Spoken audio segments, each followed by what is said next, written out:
Turn this on. Om Sthapakaya cha dharmasya sarvadharma swarupine avatara varishtaya Rāmakrishnaaya te namaha. Om Shanti Shanti Shanti. Jai Ma. So we've been studying the Gaudiya Vaishnava system of Sri Chaitanya Mahaprabhu, and I think this will be the seventh or eighth installment in the series. So we've gone quite deep into it now. We've given quite a few lectures on the topic, and one of the first lectures we ever gave on this topic was called the Sri Chaitanya's Philosophy of Devotion, I think. And there we sketched out some of the foundational ideas in this Achintya Bheda school. And I mentioned that studying different schools of philosophy is incredibly rewarding because as you think through these thoughts, as you contemplate these ideas, that itself is a kind of spiritual practice. So Abhinava Gupta defines thoughts as being of two kinds. The first is called a Shuddha Vikalpa and the second is an Ashuddha Vikalpa. Or Sri Ramakrishna would later use the phrase Vidya Maya and Avidya Maya. It essentially refers to the same two categories. See, Maya is both freeing and binding.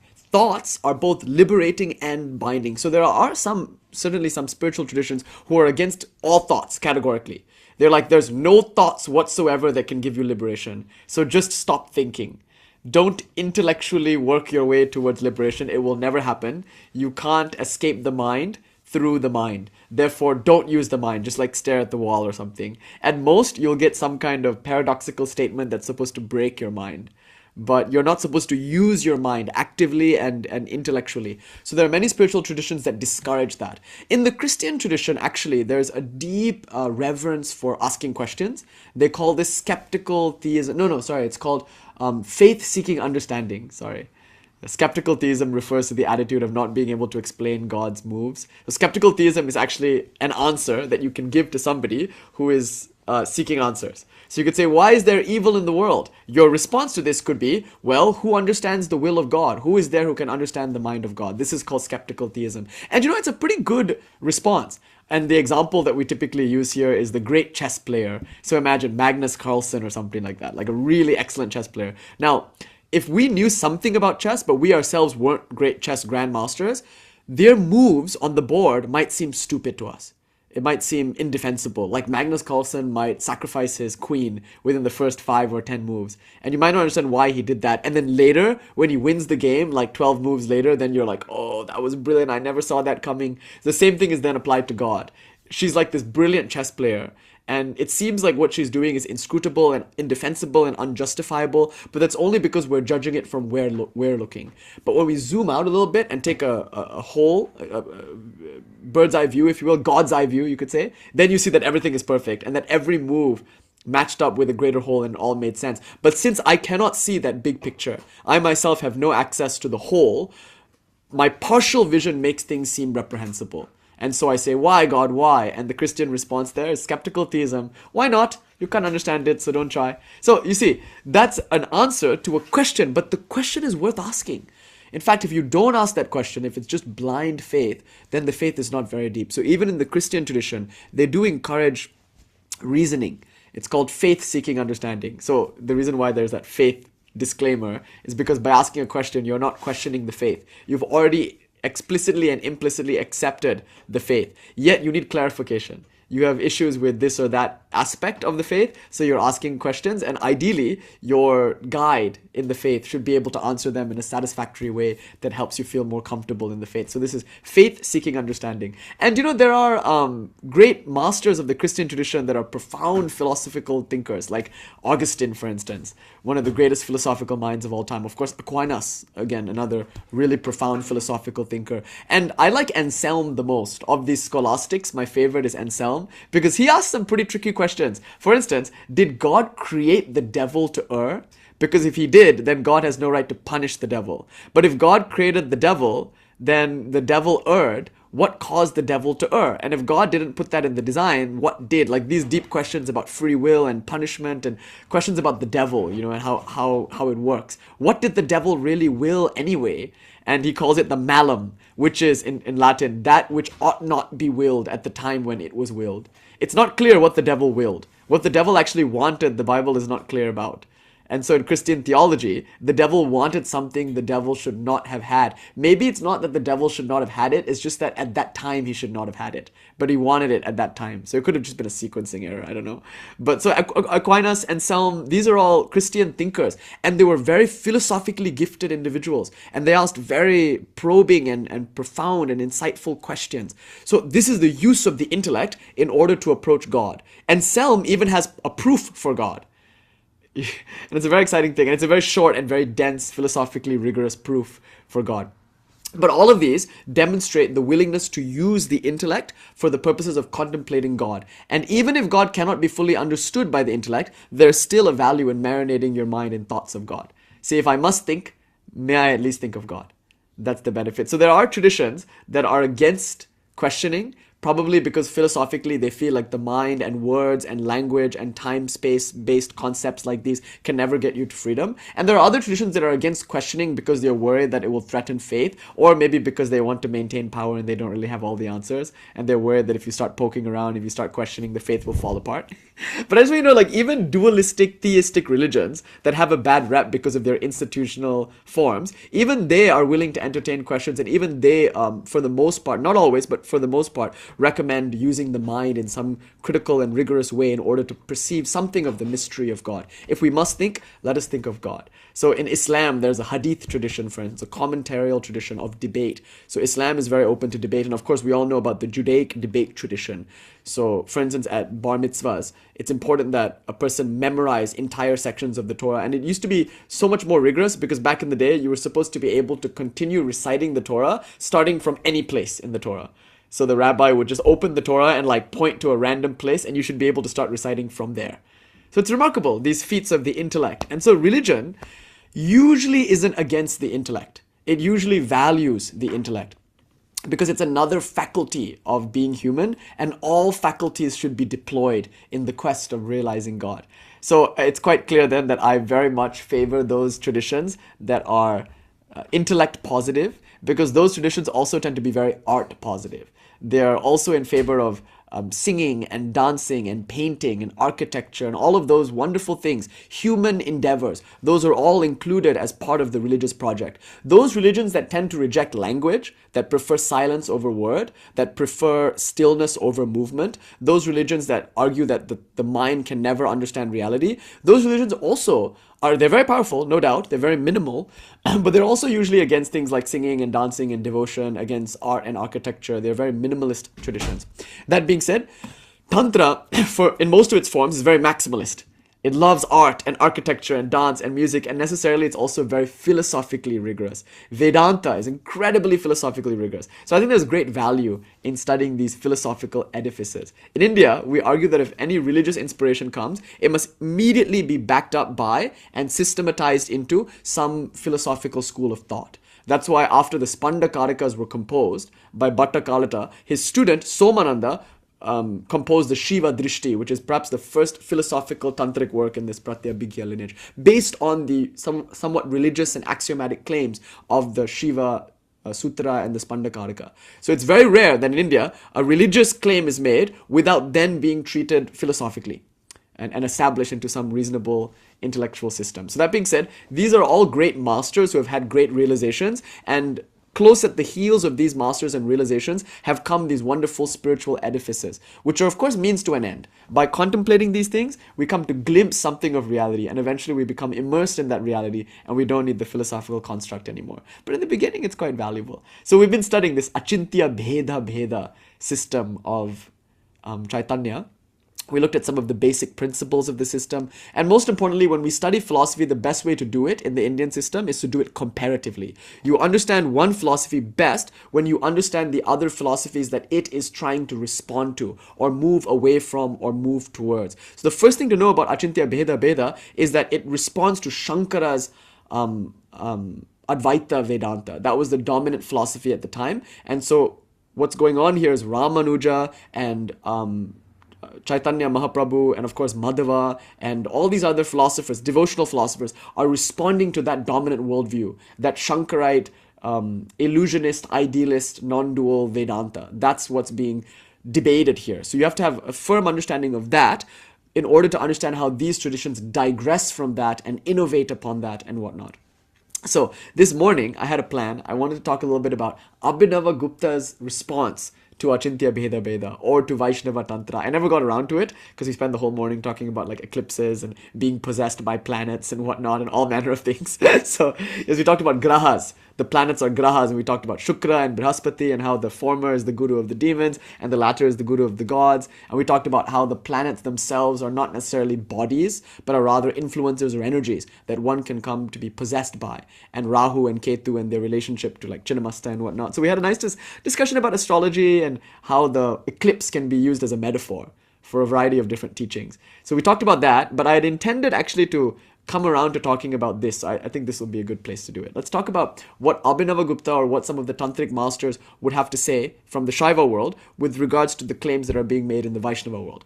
That might be a fun inquiry. So let's start with this. We know that in Advaita Vedanta, the central claim is that one reality alone exists, and you are it. Tattvamasi Shvetaketu. So your essence nature, what you are at the core of your being, is this reality, which alone exists.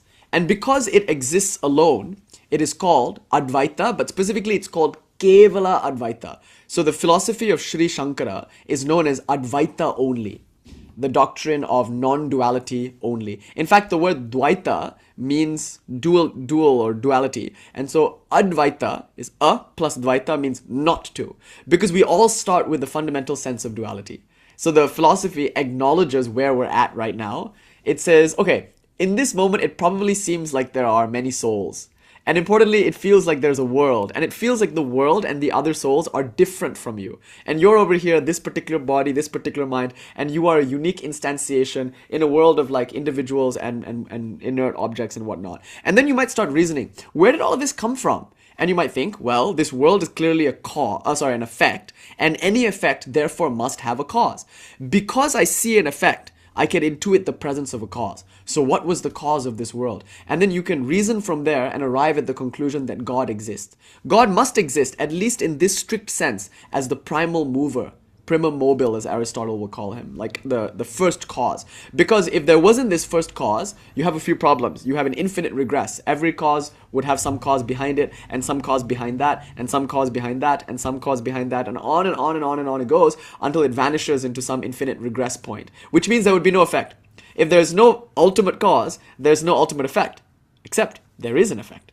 I can't deny that I'm seeing something. So because there's an effect, there must be some ultimate cause. We call that God. So God here is Pati, or we can call him Mahakarana, the supreme cause, or the Adi Karana, the primal cause, and this world is Karya. So the statement then is, because I see an effect, Karya, I therefore know there is a Karana, God. So God is proved in some of the schools like Nyaya and Vaisheshika by virtue of causality. That's one argument for God. Of course, Anselm takes a different route than this, but this is one of the basic arguments for God. So if I see a world, the world here is called Jagat, I must therefore intuit God, who is Ishvara, and importantly, because I see other individuals and because I recognize that they are conscious agents too, I also have to recognize Jiva. So now we have these three categories that we're always trying to negotiate in Indian philosophy. And arguably in all kinds of spiritual philosophy, it's really just a question about the relationship of these three things. Jiva, individual souls, Jagat, the world in which they live, and most importantly, Ishvara, God, the creator of the world and the one to whom all souls owe love and allegiance, maybe, I don't know. So these three things, Jiva, soul, Jagat, world, and Ishvara, God. So all Indian philosophies are just going to be a discussion on these three categories. And I feel myself to be a Jiva, so of course this discussion pertains directly to me and what my relation is to the world, to other souls, and to God. That's why it's so personal, this kind of philosophy. Okay, now in Advaita Vedanta, the first thing we have to recognize is that these are all errors of perception. So there's no such thing as other souls. There is no such thing as a world, and by consequence, there's no such thing as God. There cannot be God because there's no world, and so if there's no effect, there therefore cannot be a cause. In fact, what we call God is merely the mind's highest reading of the absolute nature of reality, which is everything and alone exists. So the argument here is that we're perceiving wrongly. And what we're perceiving is called Dvaita, duality. Duality in the sense that God is different from the world, or the transcendent is different from the immanent, or I am different from the other souls and from the world and from God. That's the basic sense of duality. If we want to be really technical, it's not quite duality, it's plurality.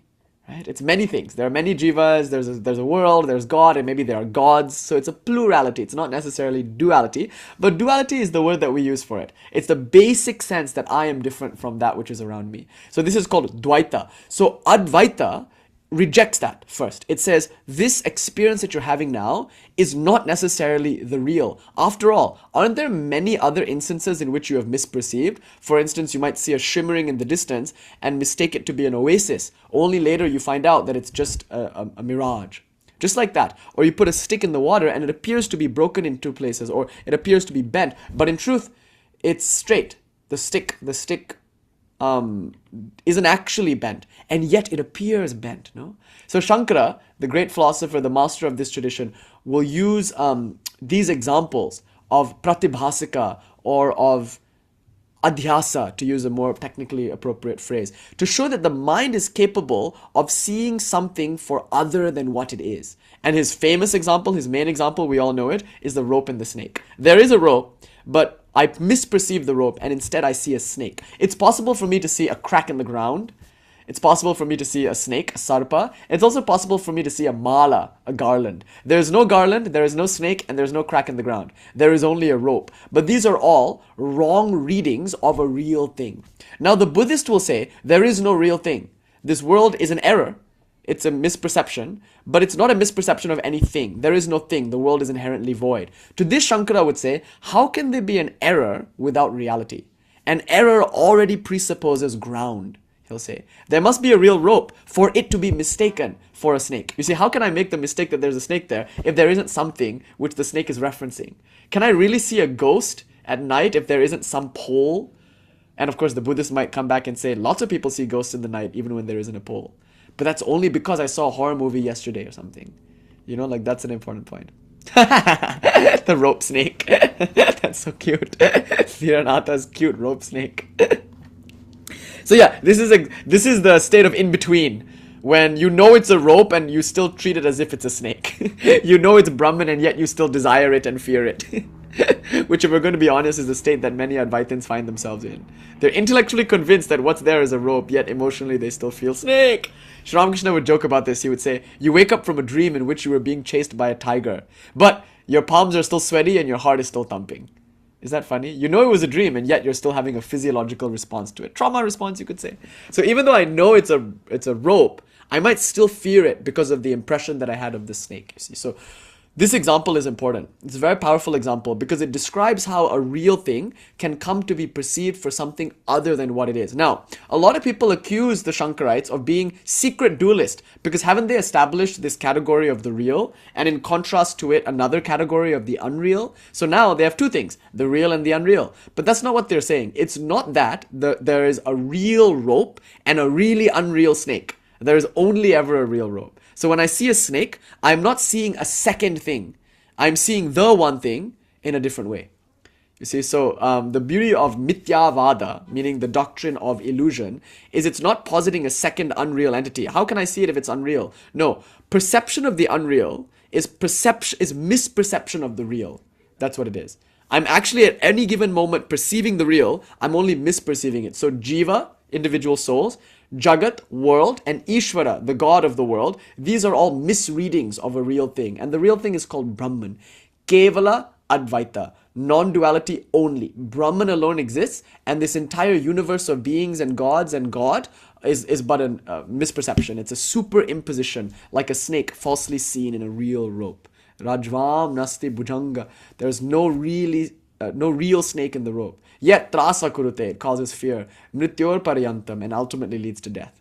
Abhinava Gupta argues. So even he will use the rope snake thing. Anyway, so the rope snake thing is not in the Upanishads. It's unique to Śankara and then spreads very quickly from there to other schools of philosophy. But he gives many examples like this to show us that just because something appears to be a certain way doesn't mean it is that way. So this puts Śankara and his philosophy in the camp of idealism. It argues that this world is not real at all. It's merely a thought, and a misthought at that. Now notice what happens in this philosophy. you lose the world as a real place in which to enact the drama of bondage and liberation. So Gaudapada, Shankara's guru's guru, will say, Na nirodha na cha utpati. There is no end to bondage because there was no beginning to bondage to begin with. You see, there's no such thing as liberation, and there are no such things as seekers after liberation. Na mumukshu, na muktaha. There's no seeker after liberation, and there's no one who's really liberated. Why? Because there's no one who's really bound. So from the get-go, you deny that you're in a prison, you deny that you are limited or contracted in any single way. It's just that you feel like you are, and that's a misperception. So fix that perception, and the world should change. Right? Now, this is a very heady wine for certain individuals who have a good capacity for self-delusion. Now, Śankara was incredibly gifted as a yogi. You know, he could sit and meditate and enter deeply absorbed yogic states. Just the other day, someone had shared something in the Discord, and I watched the video, and I was like stunned by how many Neo-Advaita creators there are in the world. Not to knock them or anything, but there are so many people who will teach Advaita Vedanta outside of the context in which it's originally taught. Meaning, they won't teach any meditation techniques. They won't teach Vedic purity principles. They won't teach all those necessary supporting devices that help the mind actually truly intuitively grasp this idea. But they will teach all these intellectual concepts because it gives us this idea of spiritual superiority. All I need to do is understand this. I have to fix this misperception and then I'm free. I'm enlightened. So you get people, usually men, who speak very slowly and seriously and intensely, and they'll say things like, it's just an error in thought. Bro, you're just misperceiving, bro. It's an error in thought, right? But this becomes very bypassy and very repressive very quickly because it's trying to deny the world and the problems within it by an appeal to this philosophy, which does indeed deny the world and the problems that inhere within it. So that's one of the dangers of Advaita Vedanta, is it leaves the door open for a lot of self-delusion. A person, it's good to start learning this stuff, but very soon when the rubber meets the road, we realize that our understanding is only skin deep. It's superficial, but it's easy to learn. And it's easy to teach, actually, and thereby give the impression that you know something more than you do, or that you're more spiritual than you are. Because when you teach this, the first thought that a person might have when they understand is like, whoa, that's so cool. And it's like a matrix moment where you realize that you're in the matrix and all of your problems are concocted through a wrong use of language. That's a liberating thought, actually. That's a wonderful thought. But usually it stops there.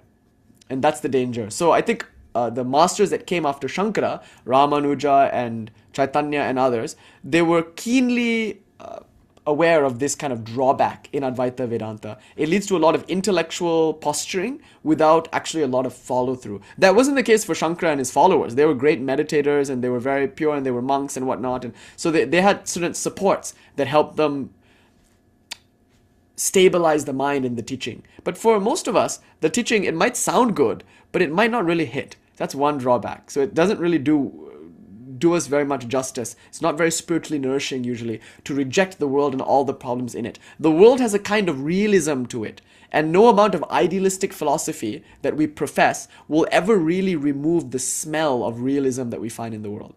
It can. For a certain kind of individual, it can work. But for most of us, the world just feels too real. That's one problem. Secondly, you lose God. So in Advaita Vedanta, you can still participate in bhakti, but at a certain point you have to leave all those practices behind. Because according to Śankara, it's only philosophical inquiry, jnana yoga, that will ultimately liberate you. Not any other practice like bhakti or karma or raja yoga. Though those things can be supports and they can be very helpful, ultimately it's only jnana, an inquiry, that will liberate you. Because the problem is ignorance, and so the solution is knowledge. The problem is not a lack of love, it's not a lack of action, nor is it even a lack of concentration. The problem is a lack of knowledge, a lack of certainty. And so through jnana yoga, the path of knowledge, that knowledge can be acquired and the problem can be fixed. So according to Śankara, it's jnana alone that will liberate you. And that means that at a certain point you have to leave behind your bhakti practices. So seeing God as this object of devotion, that becomes a hindrance actually, because there one feels like God is something other than me. And then my devotionalism actually reifies my duality, the feeling of duality. So that's a big loss, actually. The fact that bhakti practices are seen as second rate might cause a lot of people to stay away from them. After all, if they won't ultimately liberate me, why should I do them? And no self-respecting bhakta will do bhakti practices with the idea that these aren't going to be ultimately liberating, or with the idea that these are somehow second rate or somehow less spiritually nourishing. Like, why would you even participate in bhakti if it's already told to you that it's never going to lead to your ultimate liberation, or that it's second rate? So that being said, bhakti practices become less viable. And not only that, God, the one to whom all those bhakti practices are attributed, also disappears. So that then you lose a lot, actually, because once God is gone, one thing you gain, of course, is you no longer have a tyrant in the sky that priest can use to oppress you with. So that's quite liberating. But the problem is also you lose the sweetness of a relationship to the ultimate reality. You lose the personal nature of reality, and you lose the sense of taking refuge in that and seeking help from that and being blessed by the miracles and grace of that, which can be felt in each and every moment if only we know how to look like that. Something very critical and important and nourishing is lost when we take a purely Advaitic, purely rationalistic, and purely idealistic approach. So God disappears. So we lose bhakti practices, we lose God, we lose the realness of the world, and also we might lose the sense of connection to society and to the world. After all, the world is seen as illusory, and so too are illusory all the connections I might have to the world, including familial relationships, friend relationships, teacher-student relationships, like all the relationships that I have with the world, my work, my community service, all my engagement with the world is now highly suspect. The world is unreal, so my relation to it is also premised on ignorance. That's why Advaita Vedanta and Buddhism are largely monastic traditions. They're predominantly monastic traditions because, like, step one in learning Advaita Vedanta is becoming a monk. Step one in accepting the dharma of the Buddha is becoming a monk. It's so strange that we don't really consider that. And the reason we don't consider that is because we've been bamboozled. We've been fooled. People come to India, they learn a little bit from Ramana Maharshi or something like that, and then they quickly rush to America to teach all these wonderful ideas, Buddhist ideas and Advaita Vedanta ideas, but they leave out all the important stuff, like the emphasis on monasticism, the emphasis on celibacy and a pure life, the emphasis on meditation. They drop the cultural context in which these philosophies emerge, and they present just the philosophy, which creates in the West what is called Neo-Advaita, this false sense that the teaching alone is sufficient. And Abhinava Gupta says that it is for certain individuals. But for most individuals, it takes a lot more than merely the intellectual construct of the teaching. So that being said, many people find that these philosophies don't do well when it comes to engaging with the world, being a parent or being a friend or being a child or being a member of society. It's best practiced by maybe mendicant monks in the Himalayas. It might really hit in that context, but not if you're engaging with the world. How can you continue to engage with the world when your philosophy itself continuously reaffirms that the world is an illusion and that all your relationships are maya, and ultimately these attachments will lead to suffering? Why form attachments at all if your philosophy continuously stresses how impermanent and how pain-inducing these attachments can be? So these are all the things that caused philosophers after Śankara to react a little bit to Śankara and to try to articulate philosophies, Vedantic philosophies that were different from the philosophy of Advaita Vedanta.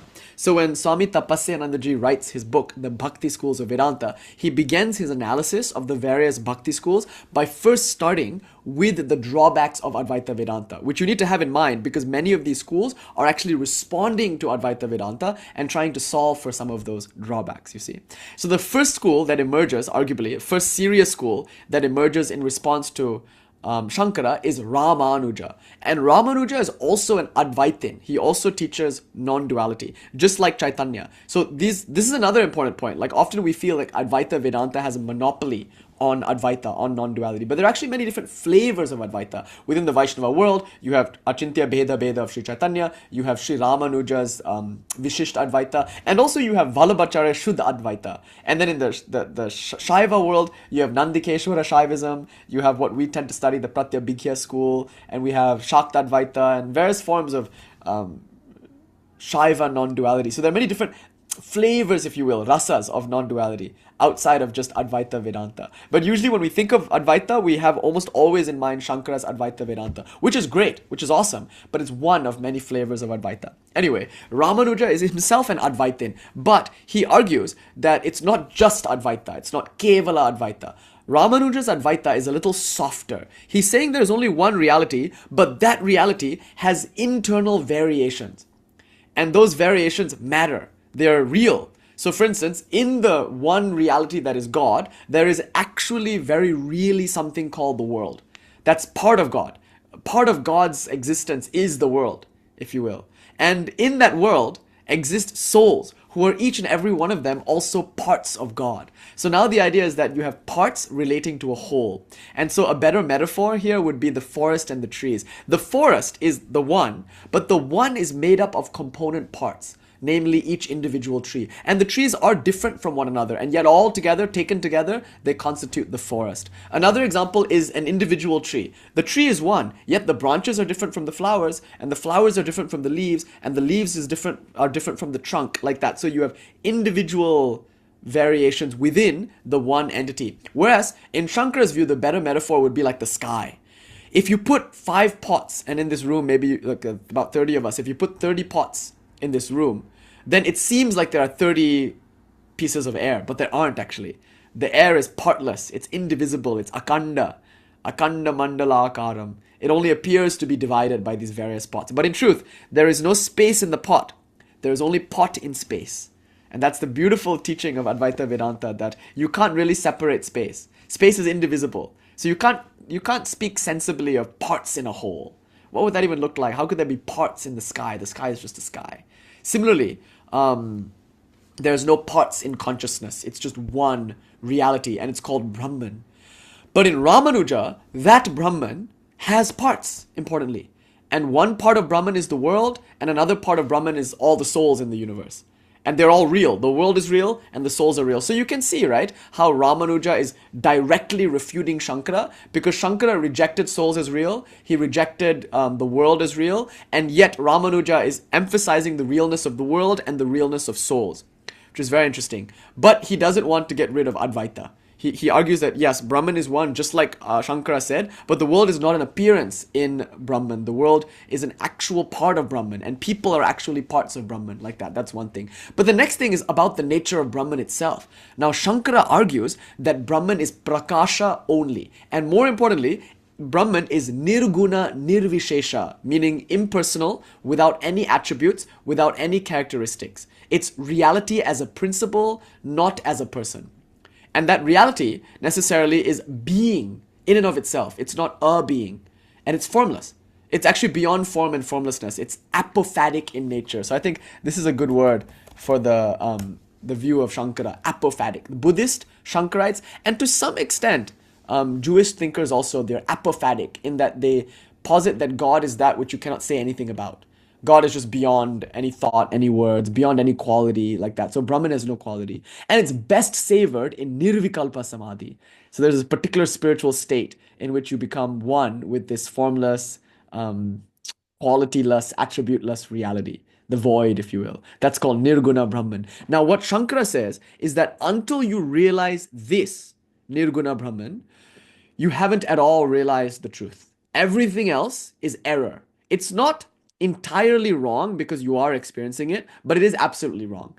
That there's no such thing as God and the world and the souls. And if you experience Brahman in form, as Krishna or Kali or Jesus or Buddha, that's fine, but it's still not the real. The ultimate, the real, the absolute is formless, pure consciousness. And everything else is merely a superimposition onto that. That must give way to the truth sooner or later. And the truth is that reality is one only. Everything is only an appearance in that. And that reality is nirguna nirvishesha Brahman. Rāmānuja turns this on its head. He says, no. Actually, it's not nirguna nirvishesha Brahman. It's not at all that. Śankara is absolutely wrong. It's actually saguna savishesha Brahman. It has qualities. And it's a person. And that person is Vishnu Narayana only. That's the problem. Once God is a person, you have to start asking, like, which person? And usually, well, whichever my religion says is the person, you know. So God is Vishnu Narayana only. Everyone else is like a heathen and all their religions are wrong. But Shankara is most wrong because he says God is formless and God doesn't even exist, doesn't have a personality, is without qualities. But Rāmānuja opens his Sri Bhashya with an enumeration of the qualities of Vishnu, which arguably are quite long, like omniscience and omnipotence, sarvagya, like all those things, all those, it's called the bhagas, what makes Bhagavan special, you know, like tejas and aishwarya and all these wonderful things, sovereignty and power, shakti and virya and vigor and all these things. So God is maximally rich with attributes and qualities, and God is a person who creates, maintains, and destroys the world, and who abides in this heavenly realm made of Shuddha Sattva, pure Sattva. And this realm is called Vaikuntha Loka. And in Vaikuntha Loka, this God exists, and this entire universe is a portion of this God's body. So that's a beautiful theory that Rāmānuja puts forth, that the world is the body of God. The world is not an appearance in God, as per Śankara. This is called Vivarta, an appearance in Brahman. God is actually a parinama, an actual transformation of Brahman, like milk changing into curd. Of course, the drawback here is now you're admitting that God changes. God is no longer the unchanging absolute. God is that being who can change like milk into curd. And God is that being who is divided within himself. And now you have all sorts of mathematical problems. Like if God is infinite, how do you divide infinite up into this or that part? You know, all of those issues arise. And in the main, the biggest issue with Rāmānuja is that he's quite a religious bigot. I mean, in a sense that he felt that his view alone was right, and his mission was to go from temple to temple and beat people in debates and take their temples. So he would convert Shaiva temples and Shakta temples into Vaishnava temples because he felt through his own spiritual realization that Vishnu Narayana was the one and true God. Now, he's a great philosopher, actually. His philosophy is really beautiful, and it's a very high, non-dual sort of devotionalism. The only drawback is it's a bit sectarian. And the problem is, so too is Shankara, just in a slightly different way. So haven't you met the Shankarites in our community? Some of them, they're very sectarian. They refuse to accept that God has any form or that God can be conceived of as anything other than pure, non-dual consciousness. And they condescend to people who practice religion or do rituals or who worship this or that form. On some level, they think that these people are just lower aspirants who eventually, sooner or later, will have to realize that God is a principle, not a person. And similarly, those people who prefer God as a person, they can condescend to those who prefer God as formless. So Rāmanujites and Shankarites, they have a big quarrel between the two of them. But anyway, they're both very important for a variety of other reasons we don't need to get into right now. Then comes a variety of other philosophers like Nimbarka and whatnot. So Achintya Bheda Bheda of Sri Chaitanya is pretty late to the game. Like Shankara is already there, and then Rāmanuja appears, and there are a whole host of other philosophers that come in between Rāmanuja and Chaitanya. But he's probably the next major movement that occurs within Vedanta. So like I was saying in that first lecture, Chaitanya probably didn't found the school known as Achintya Bheda Bheda. His followers founded it, the Goswamis. They articulated the school. And it's very beautiful because it argues that there's Bheda, difference, but that difference is rooted in Abheda, non-difference. So the school is called difference in non-difference. Basically, it's a kind of qualified non-duality. But it's a bit different from Rāmanuja's Vishisht Advaita. So it's given a different name, Bheda, Abheda. So it's still Advaita. That's an important point here. That God is still one, except there are some different aspects of God that are actually truly different. So unlike Shankara, the world here is real. Unlike Shankara, there really is God.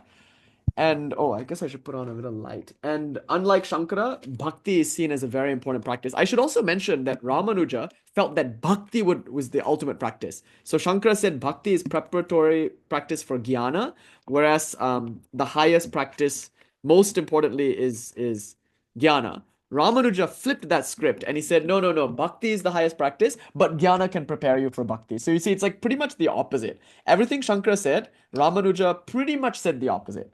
You know, is bhakti the highest? Shankara says no, jnana is the highest. Rāmanuja says yes, bhakti is the highest, jnana is second. So like that. Which spiritual practice is the best? In this regard, Chaitanya Bheda Bheda is very much like Rāmanuja's Vaishnava school. The Vaishnava schools generally, for the most part, stress bhakti as the main practice above all. Bhakti is very important to the Vaishnava schools. So devotion is the main thing, and it's the liberating thing. The other things are maybe important, but they are secondarily important. So jnana, philosophical inquiry, karma yoga, rituals, and of course, service to society. But Of course, meditation is important, but it's bhakti-oriented practices that are most important, like puja, not Vedic ritualism as in karma yoga, but like devotional service to God in the form of a murti, or repeating God's name, japa, remembering God constantly throughout the day, smarana, singing songs to God like kirtana and bhajana, and devoting your whole being to God, atma nivedana, all of that, seeing God as your friend and as your master. These are all things that can be practiced within a bhakti context. And these practices are considered to be higher than any other spiritual practice. And liberation is typically described in sort of theistic devotional terms. So in Achintya Bheda Bheda, the world is real, but this is the key idea. The world is now a Shakti of God. So unlike Rāmānuja, who argues the world is like a part of Saguna Brahman, here the world is a Shakti, a power of God. So again, you can see now the tantric elements kind of creeping in. The Maya Shakti of Sri Chaitanya causes there to be insentient objects, and the Jiva Shakti of Sri Krishna, my bad. Sri Krishna causes there to be souls, individual souls. Now, I was making this point last night. It's not that God created the world. The world exists as long as God exists. And God didn't create the souls either. Souls coexist with God. They're eternal. Souls are eternal, the world is eternal. And so now the whole question is how close the soul can be to God. If the soul falls prey to Maya, which is here real, then the soul becomes more and more inert, more and more coated in tamas and inertia, more and more insensitive to the bliss and beauty of God. But through spiritual practices and the grace of the Guru, and most of all through the grace of God, the soul comes closer and closer to God. Eventually, the soul is able to access this higher Shakti, which is called Swarupa Shakti. So it's a journey from Maya Shakti, from inertness, through Jiva Shakti, which is sentience, known as the Tatastha, the bridge, towards this Swarupa Shakti, the energy that is one with God. And this is called Radha. I was describing it last night in the lecture called the Tantrik, Sri Chaitanya's Tantra Sri Chaitanya or something. This Hladini, known as the Swarupa Shakti of Sri Krishna, is personified as Radha. And so the goal of the Achintya Bheda Bheda school is to mimic Radha, to impersonate Radha, to become like a gopi. But importantly, you will never, and this is key, become Radha. Because Radha is Radha. And nor will you ever become Krishna. Because Krishna is Krishna. And Krishna and Radha in this school are enjoying an eternal Leela in Vrindavana. And Vrindavana is both a physical place on this earth as well as like a spiritual realm, a Goloka, in which Krishna and Radha sport eternally and unendingly. And it's not just the two of them, they're also with all their gopis. Radha has her Ashta Shakis, her 8 friends. And so she's there with like Lalita and others. And then there are also all the other gopis, and they form these like concentric circles around Shri Krishna. And there's this heaven realm. This Sri Chaitanya has in common with Rāmānuja. Both of them believe in this post-mortem heaven realm. In Rāmānuja, it's called Vaikuntha Loka, and if you succeed in spiritual practice, you can go to Vaikuntha Loka and become like some object that relates to Vishnu. You could be Vishnu's bell or Vishnu's footstool, or better yet, you could be Garuda, Vishnu's mount. And the beauty of this realm is that even the insentient objects here are all sentient. And that's the goal in the Rāmānujite system. The goal of the soul is to become an object or a being in Vaikuntha Loka. And the more spiritual practice you do, the closer and closer to Vishnu you can be. So you can be his like door guard or something like that, you see. But liberation is here defined as a post-mortem state of salvation in which you enjoy eternal beatitude in the heaven of some celestial deity. Like in Rāmānuja's case, Vishnu Narayana. Whereas in Achintya Bheda Bheda, the same concept is provided, except here, the highest heaven is called Goloka, which is where you sport with Krishna, Radha, and all the gopis. But you can never be Krishna, you can never be Radha, and you can't even be any of these other gopis. But you can join their circle in the periphery, and you can whirl about and enjoy the ecstasy of Krishna. So that's a post-mortem liberation. Okay, now, this is the point I want to make. Rāmānuja is quite exclusivist. He's a religious exclusivist. He argues that Vishnu Narayana is the absolute truth. Everything else is wrong. Śankara's Nirguna Brahman is wrong, as well as other forms of deities are all wrong. Vishnu Narayana alone is correct. Bhakti alone is the best path, and salvation can only happen after death. Śankara, conversely, is also an exclusivist, in a sense, because he says everything else is okay up to a point, but I guess you could argue this is a kind of inclusivism. I'm just using the categories exclusivism, inclusivism, pluralism that we talked about earlier this week. But you could argue that he's a kind of inclusivist in the sense that he allows you to practice, but ultimately he's an exclusivist because in his ultimate worldview, all of that stuff, the bhakti stuff, the gods and goddesses, all of that stuff is rooted in error. Ultimately, it's nirguna, nirvishesha, Brahman only. Now, compared to those two, Caitanya is actually more of an inclusivist because he argues that Vaikuntha Loka is correct actually. This is the stunning thing about Achintya Bheda Bheda. He argues that Vaikuntha Loka exists and you can really go there and you can really be Vishnu's footstool. That's perfectly fine. And that is technically liberation.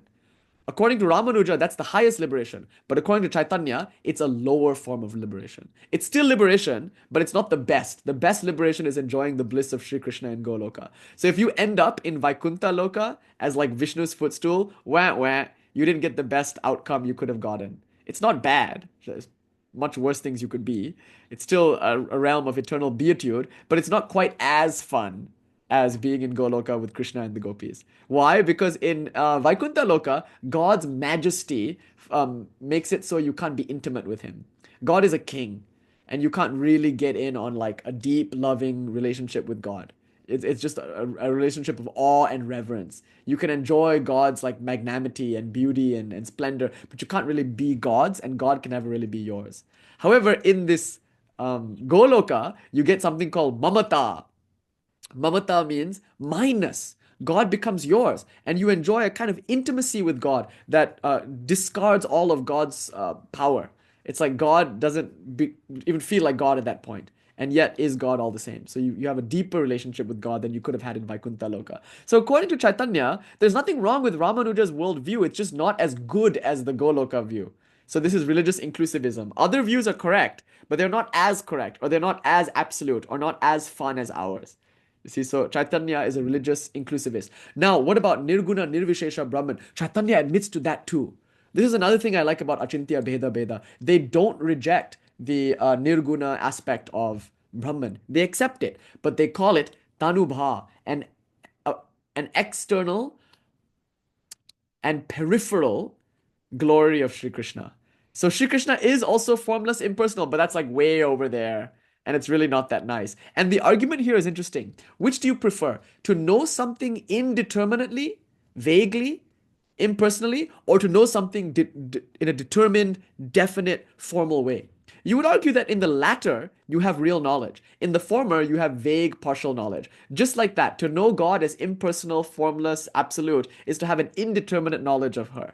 Or him, sorry. But to know God in this way, to know God as Sri Krishna, the black-skinned, flute-playing, handsome youth, to know God as that is a much deeper knowledge of God, since it's definite, it's determinate, and it's formal. So this is a higher realization, do you see?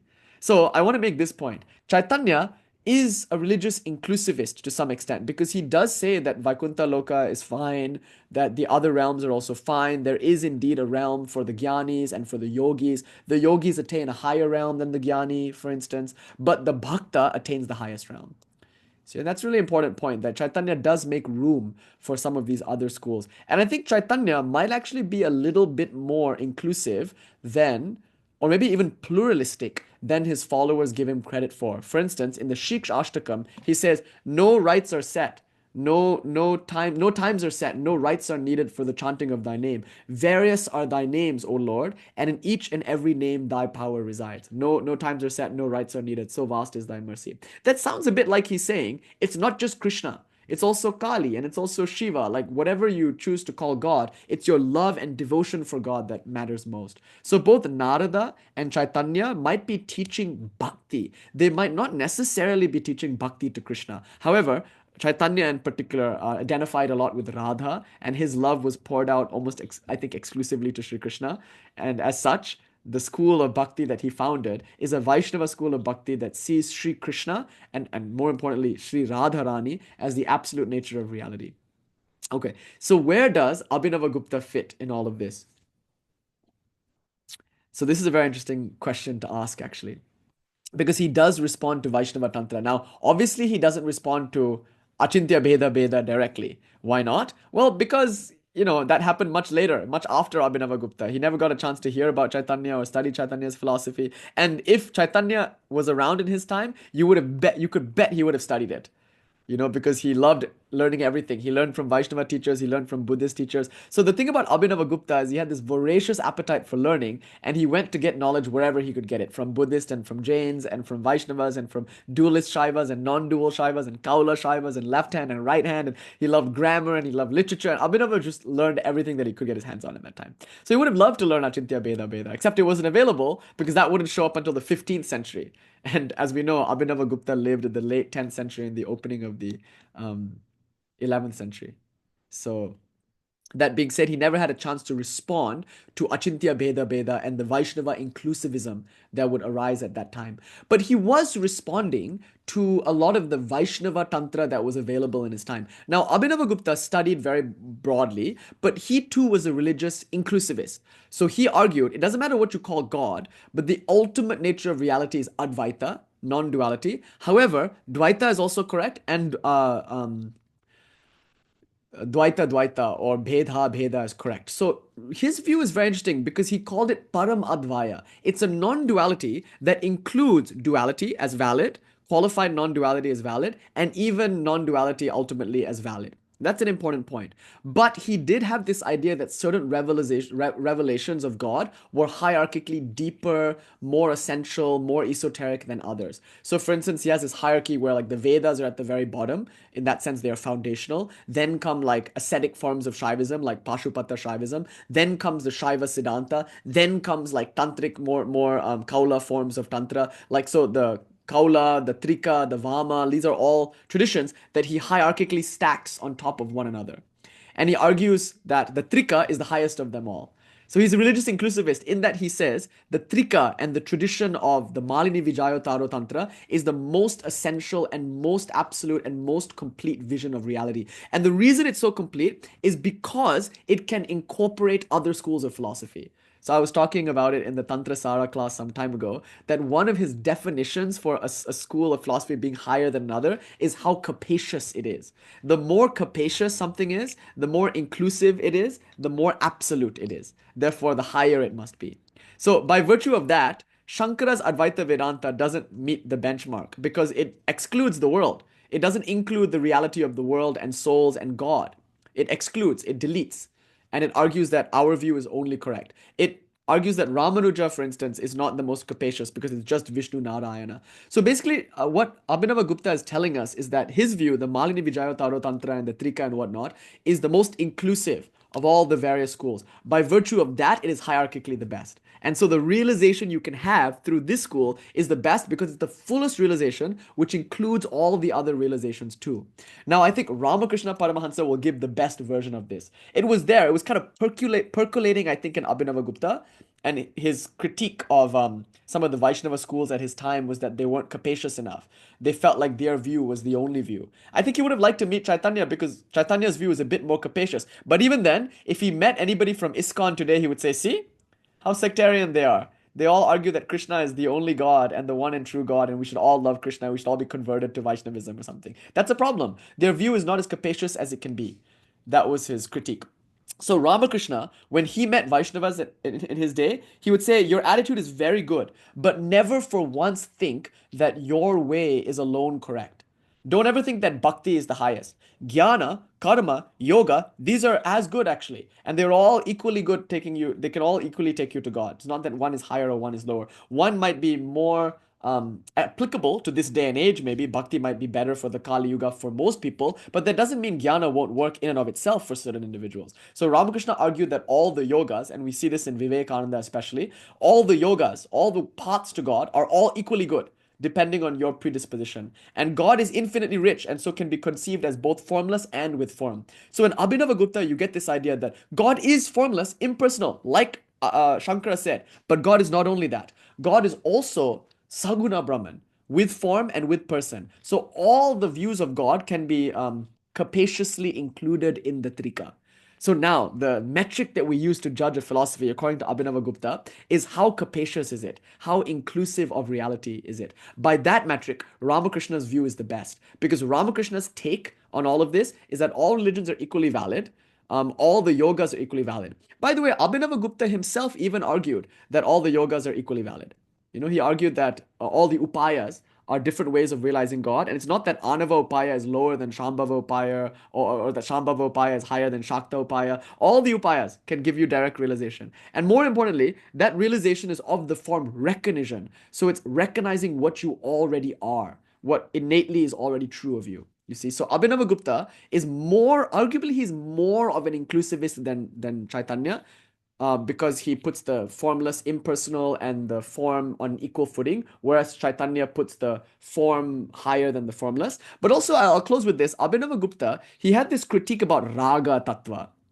Raga Tattva. It's he doesn't really explain it too much, but he says the deficiency in the Vaishnava tantras. And again, he's saying this with a lot of compassion because remember, he had Vaishnava masters. He studied Vaishnavism also. But having studied it and having practiced it, he found this conclusion. He said, there's too much ragatva. And ragatva means attachment. And he felt that that attachment was good. It was certainly better than like the Vedas. He argued that Vaishnava Pancharatra Tantra, whatever was available at that time, was higher than the Vedas, which is an important point actually. It's higher than the Vedas. It might even be higher than ascetic Shaivism. But here's the drawback. It has raga mala, the impurity of being attached to God, which is a huge step up from the Vedic worldview, but it inhibits you from realizing your oneness with God. So he doesn't explain it too much, but I think the argument would go like this. If you love God so much, then the ultimate outcome of that love is your union with God. You must lose yourself in God like a moth loses themselves in a flame. But if you insist on your separation from God, if you say, I am not and cannot be Krishna, or worse, I will not be Krishna, the reason why you're saying that is because you value the separation. And why do you value the separation? Because you value being able to taste and enjoy God. You see? Is that not a form of selfishness? Your love for God is great, but more than your love for God is your love for the bliss that you are getting from God. That's a kind of selfish love, actually. It's a transactional love. I love God because God is the most blissful thing there is. Is that really love? Or is that merely wise transaction? You figured out what the best way is to be happy, and to be happy is to be near God. But you won't become God, lest you lose your individual ability to enjoy God. Is that not a drawback? Is that not a problem in love? To truly love means you love selflessly. You go even beyond this desire. And Radharani loved like that. And as such, she is non-different from Sri Krishna. She doesn't care about getting off on Sri Krishna. She loves Krishna unconditionally, fearlessly, with nothing to lose and with nothing to gain. Now, if we can love God like that, we will find that we will surrender even that separation from God, that insistence that I must taste the sugar. We forget all about wanting to taste sugar, and because of our love for sugar, we become that which we love. We empty ourselves out wholly in the surrender to that thing, and we become that thing. So the problem with Vaishnava Bhakti is it almost always emphasizes a distinction between devotee and God, which is important for tasting sugar. And Abhinava Gupta will say, this is called raga tattva, passion, or some kind of attachment to God. And this is the very thing actually that prevents your bhakti. The fullest maturation of your bhakti must go beyond even this desire to taste God. And that's what Abhinava Gupta's response was to Vaishnava Tantra. It was stuck by virtue of it's raga tattva, or it's raga mala. Okay, so... Yes, and maybe this is a good closing. Sri Ramakrishna loved this quote that when I feel like I am the body, then I feel like I am the servant and you are the master. When I feel like I am the mind or the jiva, the embodied soul that goes from birth to birth, then you are the whole and I am the part. And when I feel like consciousness, in samadhi that is, you and I are one. So beautiful idea that like at different times, we experience different philosophies. And Abhinava Gupta will say exactly, that's why the Trika is important. Because in presenting para, and apara, we can say that these are all valid forms, valid aspects of Shiva's trident. Each spoke in the trident is equally a part of the trident. You can't say Shiva taught duality and then lied with his other four faces. See, everything that Shiva taught is true. And since Shiva taught duality, and since he taught non-duality and also qualified non-duality, they must all of them be true. So the Hanuman quote, Abhinava Gupta will argue, works best with the Trika. But I think Ramakrishna takes it even further. He says, no, they're all equal. It's about like different times of the day and what you're feeling at those times. Okay, so I think we'll stop there. Thank you all so much. I hope you enjoyed that. A comparison of Nirguna Brahman versus Saguna Brahman in both Śankara and Rāmānuja, a comparison to Achintya Bheda, and finally just weighing in a little bit with the Abhinava Gupta slash Rāmakrishna view. Although the Rāmakrishna view, I will argue, is even more pluralistic than Abhinava Gupta, because Abhinava Gupta is still, what do you call it, an inclusivist. You can't really get around that. I think he's more on the pluralist side, but he still makes somewhat inclusivist and hierarchical statements about which schools are higher. But importantly, the metric that he's using is its capaciousness. The more capacious a school is, the more inclusive it is of other schools, the better of a tradition it is. So I think we'll close with that. Choose the religion that is most welcoming and most inclusive, and you will also get the highest, most capacious realization through that religion. Okay. Om Shanti Shanti Shanti Hari Om Tat Sat Shri Rāmakrishna Arpanam Astu. Jai Shri Ramakrishna. Jai Chaitanya Deva. Jai Ma Jai Ma. Okay. And now, gang, with great reluctance, I'm gonna have to kick you all out. Sorry. I gotta get the kids in here. It's time for our final, like our cramming session, our night before the tournament cramming session. Thank you for your wishes. Thank you all so much. Thank you so much for coming. And those of you who are just coming in, my friends are all saying good luck tomorrow. See, you got so much support. All these great spiritual practitioners are like praying for you and using all of their occult spiritual powers to help you Too many succeed. friends. Yeah, too many, honestly. Wow. What up, Jack? Yeah. Joined in. All right, bro. Hi, Nish. No prisoners. Let's kill them all. Hi, Nish. Hello, Alina. So what, Alina? Are we in? Do we I get got in? it. I got it. Yeah. Wait, See? okay. Yeah. I'm not What good at this, are the Also, I'm official with team? Carmela, by the way. Like, what's Okay. my It's official team? Because I looked Hi, at the Nish. paper. Oh, hey, what's up, Carmela? Alina, Carmela. Nice to meet you. Hey, Hey, Alina, congratulations. thank you. Wait, actually, this sucks. I hate this because that means I'm losing you. That means you're going to leave the school. Nish. I got If you're gonna get me waitlisted, grist so tea, I I'm might dead. like Wait, still what? be here. What, Farah? Nish, I got waitlisted. Okay, good. That's awesome. So Hi, Nish. You know, the best case scenario for me is that you get into your favorite school. But even if you don't, that's still my best case scenario because then you get to still be in St. no, but Mark's. like Nish, the thing is, my parents didn't want me to leave SMT in the first place. Okay. So it's kind of good for them, Okay. to Yeah. be fair. So and Okay, also honestly, you my guys, like the parents, best possible thing will always happen all of the time. Like even if it doesn't seem like the outcome that you wanted, like in retrospect, you'll be like, okay, that was exactly what needed to happen at the time. You'll be like, yeah, and also my parents, like if I was gonna like get into one of them, they wanted me to go to Windward if I was gonna leave. right. But so I'm just like, I don't know if I'm gonna get in or not. So I'm just waiting. Wait, this. Yeah. Who's Sophia Jackson and like who are these like random people? Yeah, So who hey, are you they? guys, if you were here from the previous class, sometimes people are in the previous class, but then they like walk away from their computers or phones or something. But anyway, you Oh, guys, so if you were they here from the feel like previous class, watching us right I'm gonna need you to log out if you don't mind, because I only have this one Zoom room, so I got to use it. now? Get out. Hi, Nish. Oh, hello, who's that? Can't you just Me? kick her? Oh, here's Xavier. Yeah, I will. I will. Just Hi. okay, wait. So there's AJ. Okay, wait. Yeah. Yeah. Okay, one Yeah. second, you guys. Let me just. There's a what do you call it? There's a bit of like transition that I need to do. So bye, you guys. Thank you all so much. Let me just. You know what happens though? Like if What? you kick people, they'll be like, so do you like they'll be like report this person? Like I don't report the person. I don't. Anyway, okay. So who do I have right now? Are these all the people that are going to the tournament? Me. Okay, Tony's there's Jack. There's Alina. There's Carmela. Hey, it's Walker. What's Nish. up? Oh, there's Danny and there's Walker. Okay, cool. I was like, Walker, you're here. Nish. Okay, Danny, Walker. Hold on one second. There's Oh Jackson. wait, Jackson. There's Did you get Jonathan. into Hello, Harvard? Jonathan. Okay, What? and Did you get into schools? I got wasted.